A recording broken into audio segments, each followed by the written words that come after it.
దేశంలోని చిన్న రాష్ట్రాలు సైతం ప్రభుత్వ వైద్య కళాశాలల ఏర్పాటులో రికార్డులు సృష్టిస్తూ ప్రజారోగ్యానికి పెద్దపీట వేస్తుంటే ఏపీలో మాత్రం అందుకు భిన్నంగా ప్రభుత్వ వైద్య రంగాన్ని ప్రైవేటు పరం చేసే కుట్రలు సాగుతున్నాయి. వైఎస్ జగన్ ప్రభుత్వం పేద విద్యార్థులకు ఉచిత వైద్య విద్యను, సామాన్యుడికి ఉచిత సూపర్ స్పెషాలిటీ వైద్యాన్ని అందించే లక్ష్యంతో ప్రతిష్టాత్మకంగా 17 కొత్త ప్రభుత్వ వైద్య కళాశాలల నిర్మాణాన్ని చేపట్టింది. ప్రస్తుత చంద్రబాబు ప్రభుత్వం వీటిలో ఏకంగా 10 కళాశాలలను పీపీపీ విధానం పేరిట కారు చౌకగా ప్రైవేట్ సంస్థలకు కట్టబెడుతుండడం చర్చనీయాంశంగా మారింది. ఈ తరుణంలో నేషనల్ మెడికల్ కమిషన్ విడుదల చేసిన నివేదిక ఏపీలోని ప్రభుత్వ వైద్య రంగం దుస్థితిని బట్టబయలు చేసింది. కూటమి పాలనలో ఏపీలో ప్రభుత్వ వైద్య రంగం కుంటుపడింది.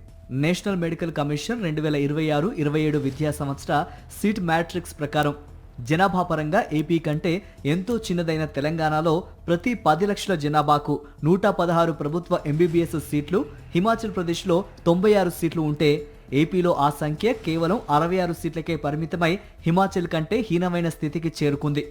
తెలంగాణ, తమిళనాడు లేదా దేశంలోనే అత్యంత వెనుకబడిన ఛత్తీస్గఢ్, నాగాలాండ్ వంటి రాష్ట్రాల్లో ఎక్కడా లేని విధంగా ఏపీలో ఎకరం భూమిని కేవలం 100 రూపాయల లీజుకిస్తూ ప్రజల నుంచి వైద్య సేవలకు డబ్బు వసూలు చేసుకునేలా ప్రైవేటు శక్తులకు ప్రజా సంపదను దారదత్తం చేస్తున్నారు.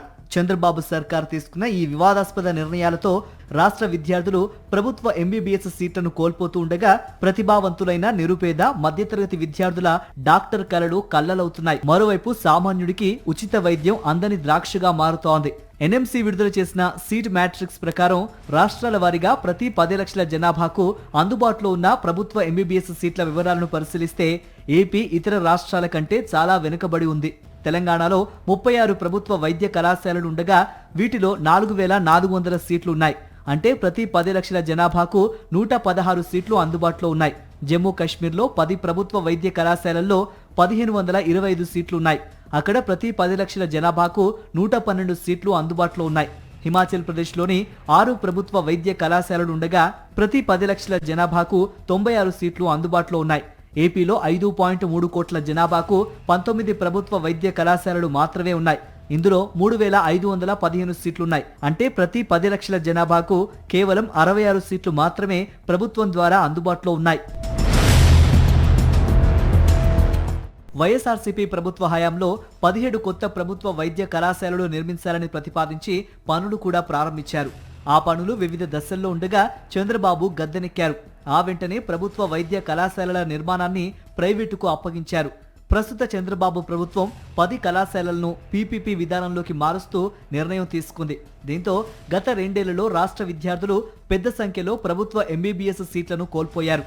2024-25 విద్యా సంవత్సరంలో 700 సీట్లు, 2025-26 విద్యా సంవత్సరం 1750 సీట్ల చొప్పున 2 ఏళ్లలో ఏపీ విద్యార్థులు 2,450 ప్రభుత్వ ఎంబీబీఎస్ సీట్లను నష్టపోవాల్సి వచ్చింది. మరోవైపు 2026-27 విద్యా సంవత్సరంలో ఎన్ఎంసీ దేశంలో ఈ విద్యా సంవత్సరానికి కొత్తగా 7 ప్రభుత్వ వైద్య కళాశాలలకు అనుమతులు ఇచ్చింది. వీటిలో ఏకంగా 4 కళాశాలలు ఒక్క ఛత్తీస్గఢ్ నుంచే అనుమతి పొందాయి. ఏపీకి సంబంధించి జగన్ హయాంలో నిర్మించిన ఒక పిడుగురాల ప్రభుత్వ వైద్య కళాశాలకు మాత్రమే ఈ ఏడాది అనుమతి లభించింది. అంటే ఎన్నో అబద్ధపు హామీలిచ్చి గద్దెనెక్కిన చంద్రబాబు సర్కార్ ప్రభుత్వ వైద్య రంగాన్ని నీరుగార్చుతున్నారని దీన్ని బట్టి అర్థం చేసుకోవచ్చు. మరిన్ని అప్డేట్స్ కోసం ఛానల్ ను సబ్స్క్రైబ్ చేయండి. నోటిఫికేషన్స్ కోసం బెల్ ఐకాన్ పై క్లిక్ చేయండి.